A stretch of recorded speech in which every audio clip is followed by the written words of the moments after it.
Greetings and welcome to Talk a Little, Learn a Lot, the American Society of Naval Engineers podcast. I am your host, Stephen Phillips. In this podcast, we talk a little and learn a lot about naval engineering while inspiring the next generation of STEM professionals. Today, I'm joined by the Honorable Nickolas Guertin, former Assistant Secretary of the Navy for Research, Development, and Acquisition, to discuss the White House's recently published document entitled America's Maritime Action Plan. I was honored to have Mr. Guertin on the podcast previously. I interviewed him in episode 20 during ASNE's Naval Science and Technology Symposium in 2024. Nickolas Guertin was sworn in as Assistant Secretary of the Navy for Research, Development, and Acquisition on December 20th, 2023. A presidential appointee confirmed by the United States Senate, he led the Department of Navy's Research, Development, Acquisition, and Sustainment programs and the Department of the Navy's contracting community. Prior to this role, Mr. Guertin served as the Senior Advisor to the Secretary of Defense on operational and live fire test and evaluation of the Department of Defense weapons systems. Mr. Guertin has an extensive 4-decade combined military and civilian career in submarine operations, ship construction and maintenance, development and testing of weapons, sensors, and combat management products, including the improvement of systems engineering and defense acquisition. Most recently, he has performed applied research for government and academia in software-reliant and cyber-physical systems at Carnegie Mellon's University Software Engineering Institute. Over his career, he has led organizational transformation, improved competition, and increased application of modular open system approaches, prototyping, and experimentation. He's also researched and published extensively on software-reliant system design, testing, and acquisition. He received a Bachelor of Science in Mechanical Engineering from the University of Washington and an MBA from Bryant University. He is a retired Naval Reserve Engineering Duty Officer, was Defense Acquisition Workforce Improvement Act certified in Program Management and Engineering, and is a licensed professional engineer. Mr. Guertin vacated the position of Assistant Secretary of the Navy for Research, Development, and Acquisition in January 2025. Mr. Guertin, thank you for joining me again on the podcast, sir. I look forward to our discussion. Steve, it's a real pleasure to be on with you again. I'm excited for this podcast success. I've been a member of the American Society of Naval Engineers for quite a few decades, actually, and I'm enthusiastic about the strength of the society and the new activities you have going in it that just are making us stronger all the time. Well, thank you very much for that. President Trump issued an executive order in April 2025 entitled Restoring America's Maritime Dominance. It asserted that, quote, it is the policy of the United States to revitalize and rebuild domestic maritime industries and workforce to promote national security and economic prosperity, unquote. The executive order directed development of the aforementioned action plan and several key issues that must be addressed. These include ensuring the security and resilience of the maritime industrial base, enhancing education and training for the shipbuilders and mariners, and increasing the number of U.S.-flagged vessels that are trading internationally. This document is divided into 4 sections, referred to as 4 pillars, that address these and other elements of restoring maritime dominance in detail. Sir, let us begin by addressing the first pillar, rebuild the U.S. shipping capacity and capabilities. The action plan notes that the United States builds less than 1% of global commercial ships. From your experience, what were the key inflection points that allowed this erosion to occur, and what would it take practically to reverse it? Steve, that's a great question, something that it pains me, actually. We are a maritime nation, and in my last job, I was the nation's largest ship buyer by far. However, and we have amazing warships and the support ships that go along with them. However, as you mentioned, we have a tiny fraction of the shipbuilding capacity for maritime, for commercial traffic, as compared to other nations, other parts of the world. I think this goes back to uh, the echoes of World War II, where we had lots and lots of ships, and so there wasn't a big demand for building new ones. Um, in the mid 1950s, a fellow by the name of Malcolm McLean came up with the idea of putting the trailer part of a tractor trailer truck on the deck of an old Liberty ship, a handful of them, and to drive them around from New York to the Gulf Coast instead of driving them overland with a handful of drivers. That was a radical idea, huge point of departure for how goods and services were transported across um, uh, cities at the time, and it was not warmly welcomed by stakeholders of the status quo. And there was this huge transformation that happened, chronicled in the book, one of the most impactful books for me as a professional, The Box, that took the routing of traffic and the changing in where manufacturing was done. Okay, now we need different kinds of ships than the kinds we had before, and that generated a demand signal for new shipbuilding.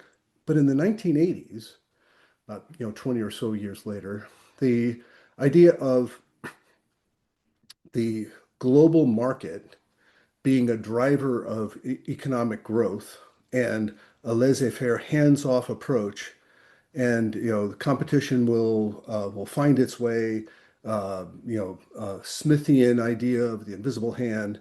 Well, it's only a fair and level playing field if it's level. But if you've got other nations that are pouring national wealth into the critical infrastructure for shipbuilding. And it's expensive stuff. Waterfront, piers, dry docks, cranes, it ain't cheap. And it's hard and it takes a long time just to build the stuff necessary to build a ship. And we stopped as a nation caring about and investing in that critical infrastructure to support the work of building maritime ships. And then we also unwound ourselves from the supporting um, public funds for all of that work, tax incentives, different ways of handling the costs of doing shipbuilding and investments for capacity and the pay differential for shipbuilding versus services.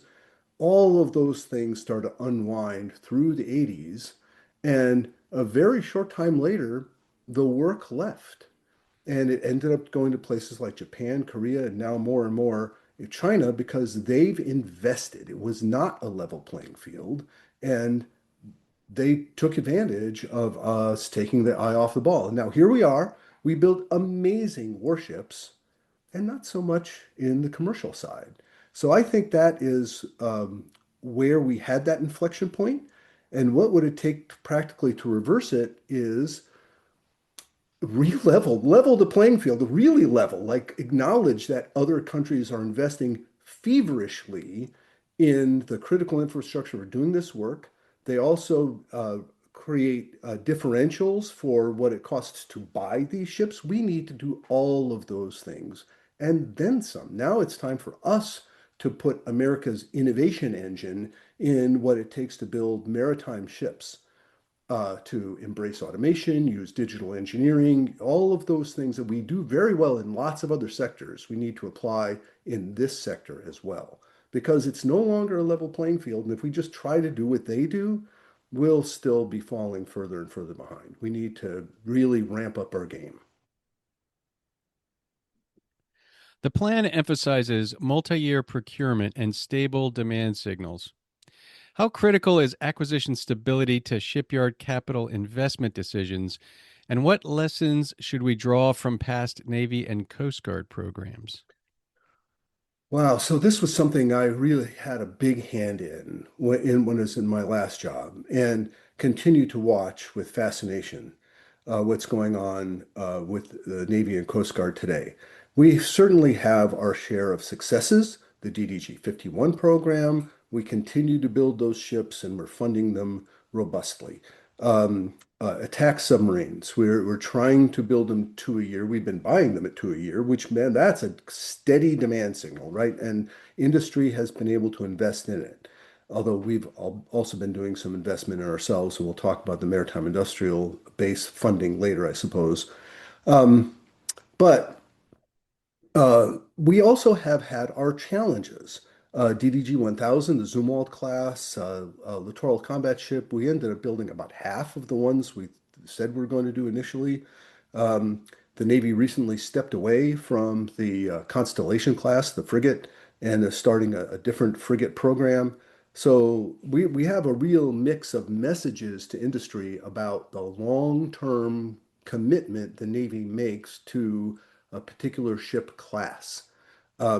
Last week, I was out at the FCA Naval Institute West 2026 event where I chaired a panel on shipbuilding.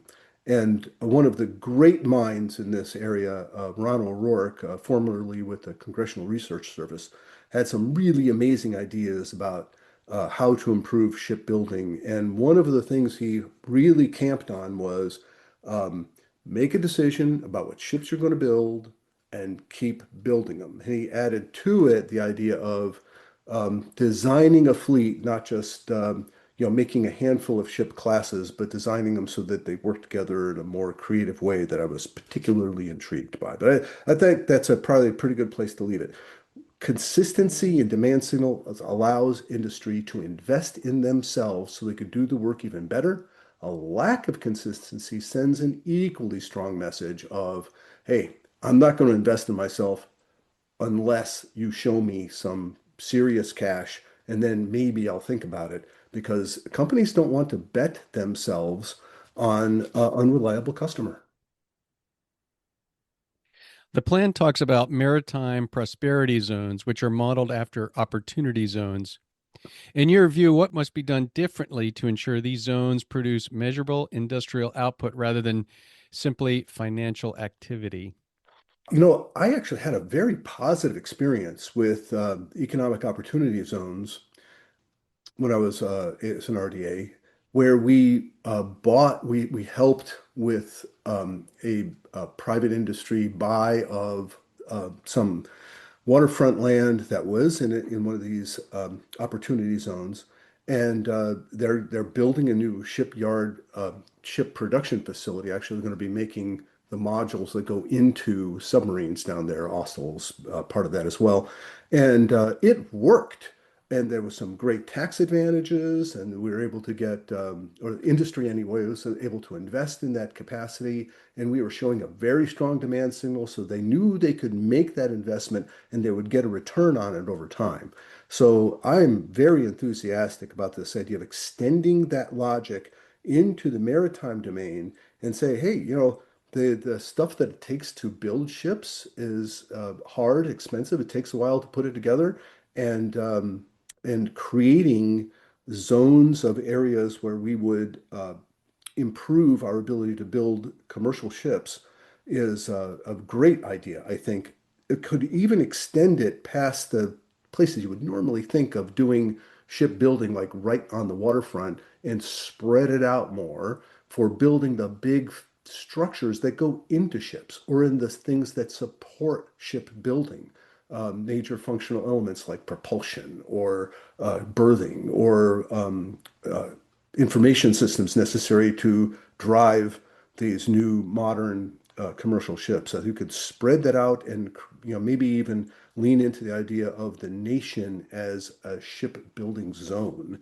Anyway, I'm enthusiastic about the idea, and I think it could be extended even past where it's initially thought of.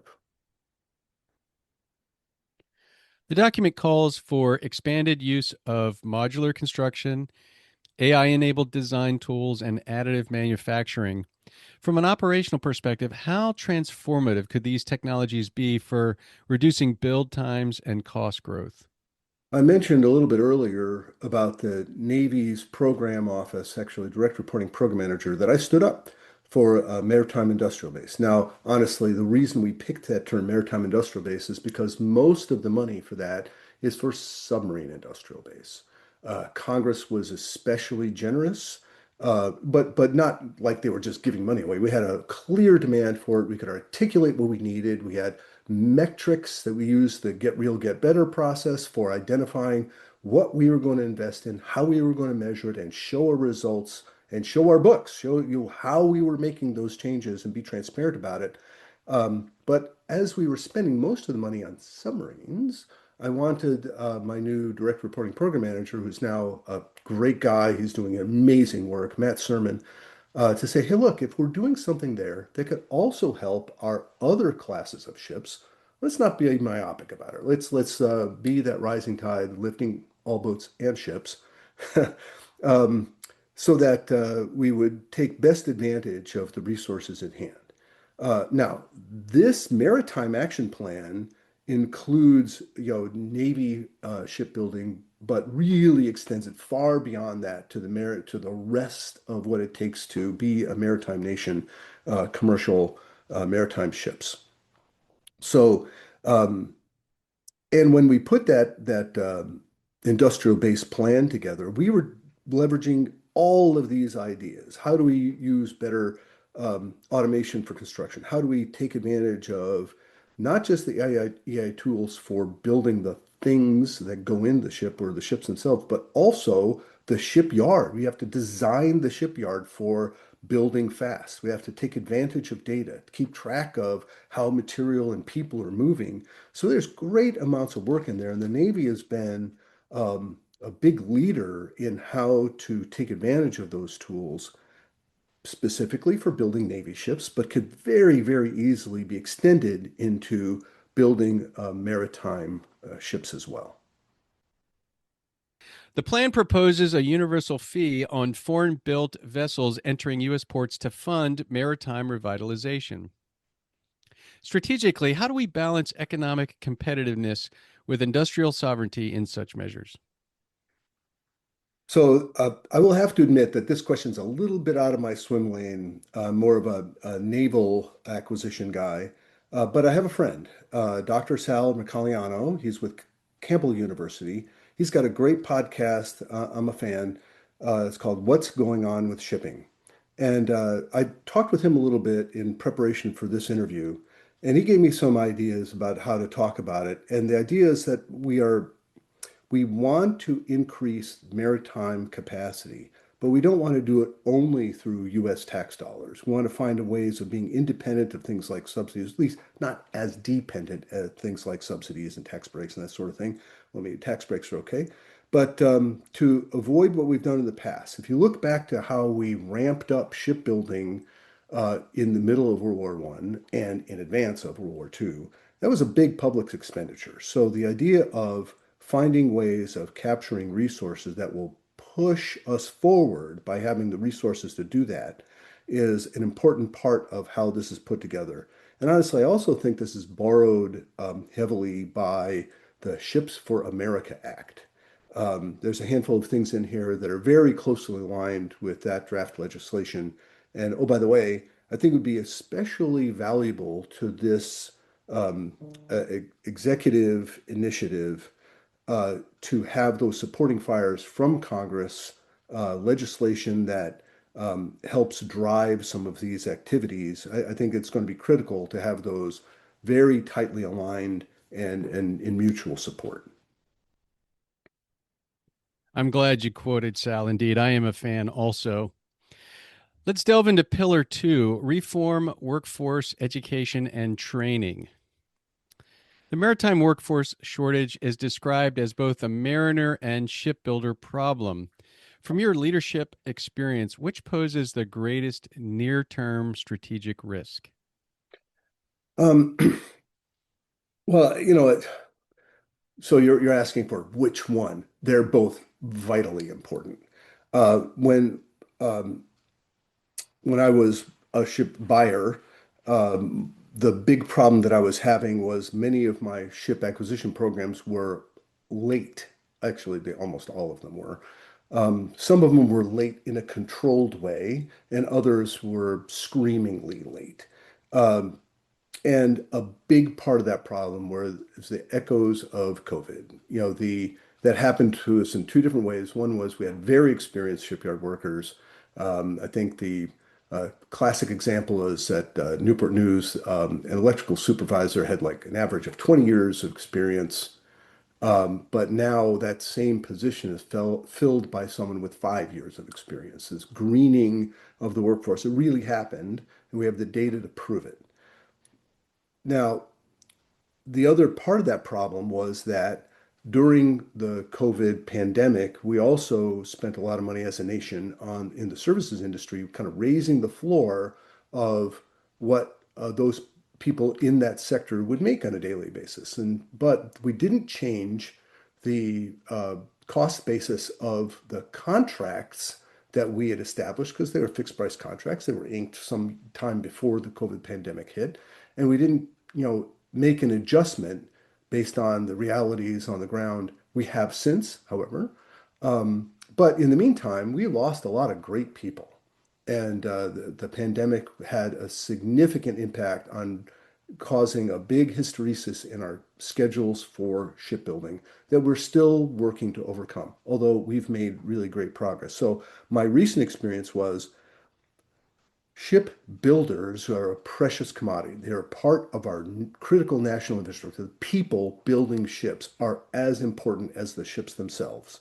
So I would have to say the workforce shortage for ship builders is probably the near-term problem, although we do also have a shortage of mariners, people that are have the credentials and the lifestyle to make that commitment to go to sea on merchant ships. They're both important, but in the near term, I think ship builders are probably the bigger of the two. The modernization of the U.S. Merchant Marine Academy is framed as urgent. What signal does the condition of institutions like Kings Point send to allies, competitors, and prospective mariners? It's a great point. I think that the state of the Merchant Marine Academy, which I've got many friends who have gone through there, it's a great institution, but as a kind of a physical plant, it may very well reflect the state of our merchant marine in general. That's been a shrinking market, and uh, but at the same time, what it takes to be a mariner has shifted. It's more technologically complex. There's more exciting innovations going on in things like propulsion and automation, that there's great need for investment in places like Kings Point. Now, I will say that also for the state-run um, um, merchant academies, which are vitally important to our future here. In fact, I was just at a conference a couple of weeks ago that was hosted by the Navy Memorial Core Power. So they're looking and thinking about is nuclear propulsion for commercial ships viable? Is it economically viable? Is it technologically possible? Turns out both are true. Um, and so another great area of innovation and reasons to have exquisitely trained mariners who are able to go to sea. And I think we'll talk a little bit later about quality of life for mariners, but in the meantime, I think just focusing in on attracting people to that business by giving them great places to go and learn is a very important part of this transformation. The plan expands military to mariner pathways. How effectively has the Department of Defense, now the Department of War, how has it historically leveraged separating service members to strengthen the maritime industrial base? Well, having served with many sailors, I was one for a little while. I did 6 years as a nuclear submarine power plant guy. I didn't actually know very many people that made the transition into the merchant world. So I would say, based on my personal experience, this is not a well-worn path. However, um, I think it's a great opportunity, and not everyone stays in the Navy for 20 or 30 or more years. In fact, few do relative to the number that start. But if there was a clearer path for people to be crew on ships and learn how to extend that learning and credentials into the civilian mariner environment, that would solve a lot of problems. One of the things that we were building were the EPFs, and we were having a tough time crewing those ships. We built some brand new ships, but we're not sailing them because, in part, a lack of civilian crews. So I think we have that problem now, and this would be a great way to help band-aid that up in the near term and maybe grow it even more in the future. The expansion of accelerated manufacturing programs and additive manufacturing centers of excellence suggests a shift in skill demand. What cultural changes are required inside shipyards to integrate these advanced manufacturing models? This is another thing that the Navy has been investing in through the industrial base program and making great strides in. I think, though, that there's going to be a kind of a natural cultural challenge with any kind of automation. I was working on this one project when I was with Carnegie Mellon Software Engineering Institute, and we were bringing automation into software testing. But the people who were the testers didn't warmly embrace the idea until I pulled them aside and talked to them and said, "Do you have enough time to do all the testing that you have on your bucket to do?" No, they say. Well, then how much testing aren't you doing? Oh, a lot. So how about if we help you with that? Help if we help you, get through the mundane stuff so you get to the real important hard work that makes the difference between a successful product or one that's full of bugs. I think that same cultural challenge will most likely be felt on the waterfront in terms of how do we build up the capacity to build ships faster. We can't hire ourselves out of this problem. And we don't want to. We don't want this to be a manual only transformation. We have to embrace technology and automation as much as possible everywhere because we just don't have enough people. And even if we hire people hand over fist, we still won't have enough. So I want to ask people to give this one a chance. Automation will be a big part of our future. We need to embrace it, and there will still be plenty of work for human beings to do. If you were advising Congress, where would you prioritize funding first? Mariner incentives, shipyard workforce pipelines, academy expansion, or credentialing reform? And for whichever one you choose, why?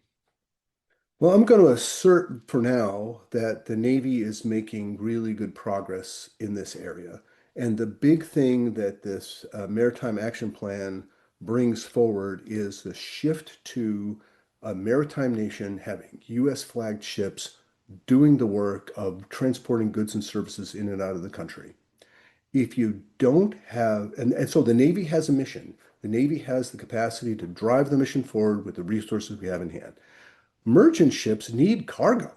And so the first problem at hand in advising Congress is to generate the need for cargo. U.S. flagged ships that could be a part of, transporting material for government, supporting work for military, but big focus on commercial cargoes for merchant ships. That will drive people to want to flag their ships U.S. That will drive the demand signal for more ships to be built and crewed in the U.S. And I think that's where it all really has to start is cargo. Pillar 3 in the action plan is protect the maritime industrial base. And so, cargo preference and a new U.S. maritime preference requirement represent significant market interventions. How should policymakers measure whether these tools are strengthening sea lift readiness rather than distorting trade? So this is another one where I had to reach out to Sal because it's slightly out of my swim lane, but I will just opine a little bit on back to the earlier point about ships being flagged U.S. by having cargo that drives that demand. But oddly enough, U.S. capital markets are the ones that are investing in ships. We just want them to now invest on U.S. ships to change their flagging, to shift more production into U.S. yards. We need to create the capacity for that, of course. But I think that's got to be a part of that conversation. And the way you measure that is by how many ships are have a U.S. flag on them and are carrying lots of cargo to and from ports of interest. The plan highlights reform of the federal acquisition regulation and procurement efficiency. In your experience, what are the most damaging procurement behaviors that drive cost and schedule instability? Well, I'm going to focus on two that won't come as a surprise to anybody.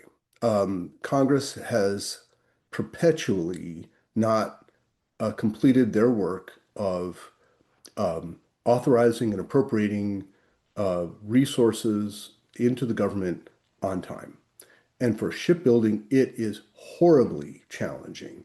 Now, unfortunately, we've moderated our behaviors a little bit. We shift when we do contract awards because Lord knows Congress isn't going to get their stuff in on time. And so we've tried to adapt. But even then, the end state of when this cascade of continuing resolutions, how long is that going to last? Right? We have actually had all year CRs, which is really, really hard to have a shipbuilding program. And then you got to have a special permission to actually it's a mess, right? So first is just, get the money in the hands of the people who can actively work it on time. Then I would have to kind of add on to that is don't commit too early to immature designs. And I'm a big fan of, Jonathan Greenert, when he was in uniform, he made this decoupling of focus areas, the payload versus the platform. And we really haven't followed through with that very well on ships. We've done that pretty well in some other places. But think about how, say, TKMS in Germany builds their ships.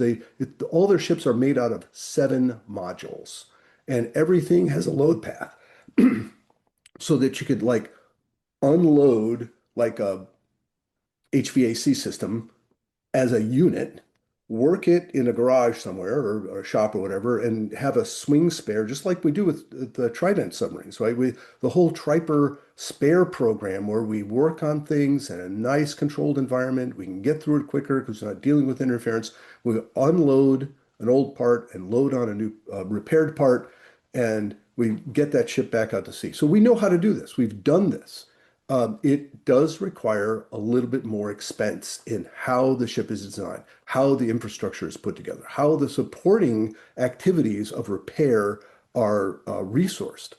But the alternative is that it takes us very long time to build these ships, and it's hard and expensive to maintain them.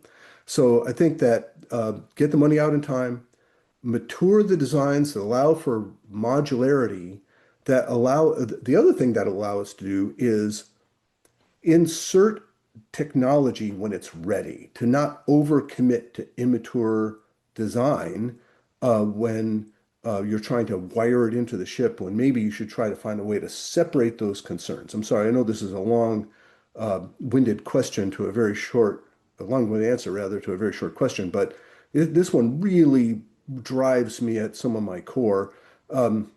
We have to stop thinking of the ship as a monolith, but as a receiver of capability that changes. You alluded to this earlier. In this section, multi-year and multi-vessel procurement are recommended to stabilize industry.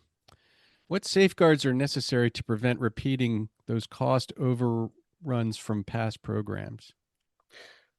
Big fan of multi-year and multi-ship buys. I did both of those, and it's a fantastic way of sending a message to industry about what we want to do and where we're willing to spend our money. I think that Congress is not super big fans on that sort of things, but ships are different, and making those long-term multi-year commitments to a ship class or ship production is vitally important to make sure that industry sees that we are a safe bet, that they can invest in the critical infrastructure necessary to do this work faster. And I think as Congress wraps their heads around this Maritime Action Plan and thinks about the work it does with the Navy specifically, I think that helping them see that this is vitally important, that they're going to be making these agreements, they're going to have to live with them for several years, and it's critically important to stabilizing this environment. The Land Port Maintenance Tax seeks to rebalance trade flows between land and maritime ports. From a national security perspective, how important is it to maintain competitive maritime gateways? So this is another one that is more maritime, not Navy. And so I have a light opinion on the subject, though, and that is we need to make our ports attractive to use that help companies generate revenue by using them, and that they're supported with a plan like this one that says, hey, we want you to bring your ships here. We're going to make it successful for you to load and unload cargo, and it's going to be a part of a good business to be in. And it's and then I think also one of the things that China has been doing recently, which is especially interesting, is they've been looking at how they ship their goods around and doing redundant paths and doing more diverse approaches, more holistic economic context for competition writ large. We got bit by that hard during COVID. Remember all those ships that were parked at some of our big ports because they couldn't get stuff in and out. And there's the moderation of where the containers are and where they're being loaded and unloaded. When we're in peacetime and we're using the same paths over and over again, we can squeeze that down pretty hard. But as soon as something goes bad, all of a sudden now it's chaos. So we need to be more fluid with how we make our shipbuilding pathways redundant and build those systems and routes with thicker reliability so that if something bad happens, we can shift and go in a different direction. I think you've helped key up my next question. The document references potential actions tied to investigations into the People's Republic of China's maritime strategy. How should the United States think about industrial competition in shipbuilding? Is it economic rivalry or is it a strategic contest? So that's another one slightly outside of my swim lane. I'll just say that in order to um, manage our economy, we're a maritime nation, what is it, like 90% of our, either 90 or 70% of our goods come and go by way of ship. So that's a lot, right? And if we want to be effective competitors in a global market, then we need to make sure that we can effectively transport our goods and services without having to rely on just one provider. So I think it's more of a business strategy as opposed to economic rivalry. I think all economic activities have rivalry built into them somehow, right? It's a competitive market and you're trying to beat the other guy. So, but at the that's at the business level, but at the national strategic level, I think we just need to look at it as somewhat self-preservational, and we just need to make sure that we have a thicker approach to how we deal with goods and services coming in and out of the country. Pillar 4 is national security, economic security, and industrial resilience. The plan ties maritime capacity directly to national and economic security. In practical military planning terms, how fragile is America's current surge sea lift capability? Well, again, this is a little out of my swim lane, but from the standpoint of military planning terms, our surge sea lift capacity is incredibly fragile. It's a lot of old ships. Crewing them would be desperately hard. Some of them are actually even steam plants, right? Nobody does that anymore. So, readdressing, sorry, how we think about our surge sea lift capacity and coming up with some new ships that are more affordable and require less crew will be vitally important. I think also learning our lessons about flexibility and routing and exercising that regularly is going to be an important part of making sure we can perform the military mission when we need to. Increasing the number of U.S. built and U.S. flagged vessels trading internationally is a central objective. What realistic timeline would you expect before measurable national security benefits are realized?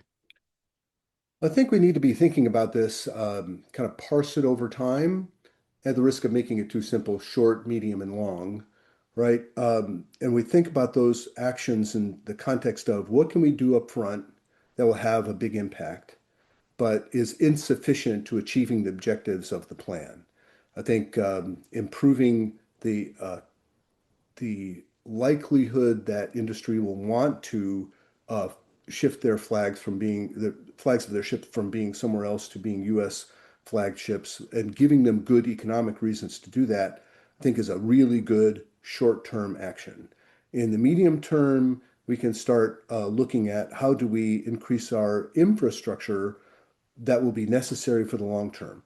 Improving our ports, improving things like our training capacity in places like Kings Point and the other state academies, and then also start to build out that infrastructure for ship building where we need it. We've got very few dry docks that can handle these monstrous ships that hold uh, tens of thousands of 20-foot equivalent units, really. They're gigantic ships. If you've ever seen them gone by, they're just like the size of an aircraft carrier for crying out loud. I mean, so that means that if you're going to like maintain them, well, you need a dry dock that big, and we don't have very many of them.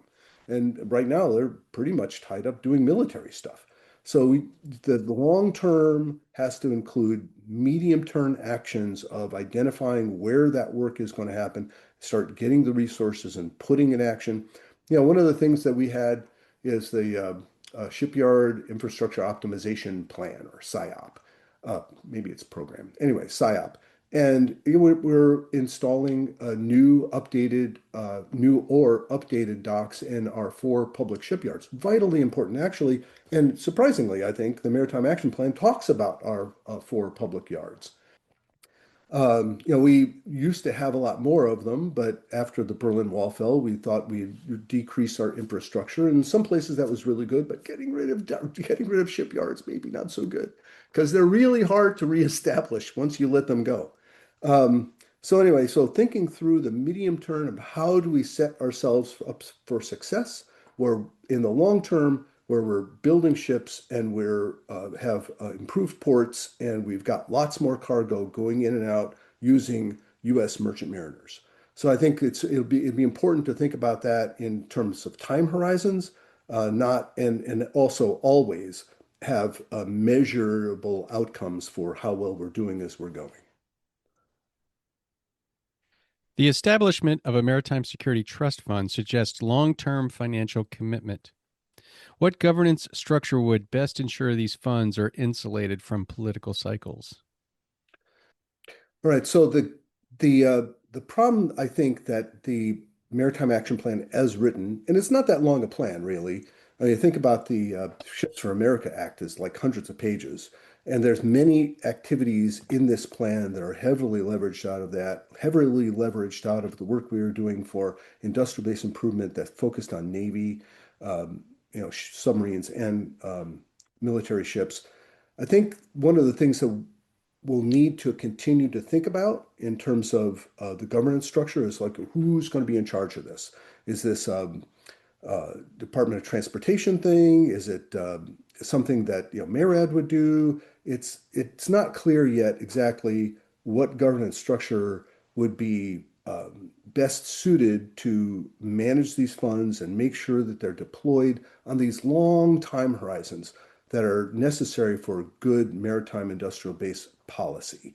So, and I think they do need to be insulated from political cycles because it is the sort of thing that will span across administrations. And like I was saying earlier, having working with Congress, and if we can't get the Ships for America Act passed as it is, because it's just too big and spread out over too many different committees, then carving it up into pieces and passing them as points of departure that get the most important work done and then build it over time. Maybe that's another way to approach it. But the governance structure is super critical.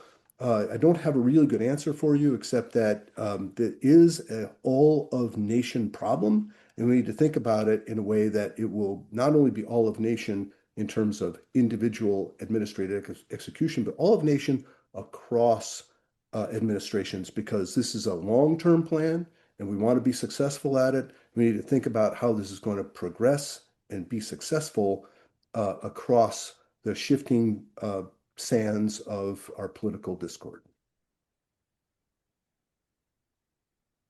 The prioritization of robotic and autonomous systems is included alongside traditional fleet expansion. How should autonomous maritime platforms integrate into the broader industrial base strategy? Well, I'm particularly intrigued by the use of automation on things at sea. Certainly, the Navy and our research friends at DARPA and ONR have been playing on this for a while. It's And then applying it to maritime is a whole nother dimension to the problem of safe navigation at sea, coal rigs, all that sort of thing. I think it's a technology problem, but we need to get past we need to finish the work of prototyping, testing, validating. So when I was the director of operational test and evaluation, I had the Latin phrase that's used by the Royal Society of Science and has been for several centuries, nullius in verba, put over my door. That is, take no one's word for it. We need to go past prototypes and demonstrations and into validated design that we can trust and that we can show will work on industrial scale of moving commercial ships in and out of port. I think there is a technical solution for that. There are technical solutions, I should say, but we just need to continue to validate them, bulletproof them, so that they can be trusted. The Arctic Waterways Security Strategy and Inactive Reserve Fleet are included under this pillar. In your view, is the United States thinking about maritime geography, especially the Arctic, with sufficient urgency? Well, I am very impressed by this administration's push to increasing the icebreaker fleet. A year ago, we had like one and a half icebreakers. We bought a used one. Now we've got two and a half. Ooh, that's good. But now we're getting under contract for 11. And with some truth in advertising here, I'm doing some support work for one of the two shipbuilding firms that are getting into that business. But I think that by showing our urgency of thinking about being an Arctic nation, that the ability to move goods and services across the pole is growing because that's just what's happening, right? It's just nothing personal, just business. The ice cap is melting. There's more time that it's economically viable to move goods and services across there. So now it's more urgently needed for us to think about and be a maritime and polar nation and having the resources necessary to be a part of that community. Mr. Guertin, is there anything else that you would like to share with the Talk a Little, Learn a Lot audience? Yeah, I'm thinking back on one of the answers I had earlier, and when I looked across the Maritime Action Plan, the Ships for America Act, and some of the stuff that I talked about when I was in the Pentagon, and where were the points of alignment, or where were the points of non-alignment, to the extent that I could talk with some level of authority for things I've said in the past, or at least apologize for things I might have said that didn't particularly line up, but it all lined up beautifully. What's in this plan are things we've been talking about for a long time. The Navy has taken action on many of them, but now we need to expand that out to say we are a maritime nation and we should be moving our own stuff around the globe. The one point of non-alignment, which is perfectly natural, is the capacity to change over time. If you are building a commercial ship for the purposes of moving goods, bulker, oiler, container ship, LNG carrier, once you come up with the design, lock it down tight and start punching those things out and make them exactly the same and drive down the learning curve and be more affordable so that more people want to buy your ship to move goods. That's what commercial ships are all about.